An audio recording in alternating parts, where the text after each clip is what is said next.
નમસ્કાર, આપ નિહાળી રહ્યા છો અડીખમ ગુજરાત। લુણાવાડા નગરપાલિકાએ રાત્રિ દરમિયાન રસ્તા ઉપર રખડતા આખલાઓને પકડવાની કામગીરી હાથ ધરી છે। છેલ્લા 4 દિવસમાં 18 આખલા પકડી લુણાવાડા દરકોલી તળાવ પાસે આવેલ પાંજરાપોળમાં મોકલી દેવાયા છે। લુણાવાડા નગર વિસ્તારમાં ઠેર ઠેર રખડતા ઢોરને લઈને વાહન ચાલકો સહિત રાહદારીઓ મુશ્કેલીમાં મુકાતા હોય છે। મુખ્ય માર્ગો પર રખડતા ઢોર અડીંગો બનાવીને બેસી રહેતા હોય છે। નગરના અનેક વિસ્તારોમાં અનેક વખત આખલા યુદ્ધ જામે છે, જેના કારણે રહીશો, રાહદારીઓ, વાહન ચાલકો મુશ્કેલીઓનો સામનો કરતા હોય છે।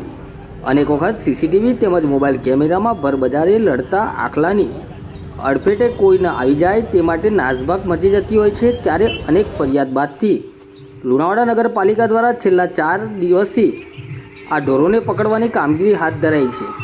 લુણાવાડા ચીફ ઓફિસર મુનિયાએ જણાવ્યું હતું કે ઢોરને પકડવાની આ કામગીરી હાલમાં યથાવત રહેશે। છેલ્લા 4 દિવસમાં 18 આખલાઓને પકડી લુણાવાડા દરકોલી તળાવ પાસે આવેલ પાંજરાપોળમાં મોકલી દીધા છે।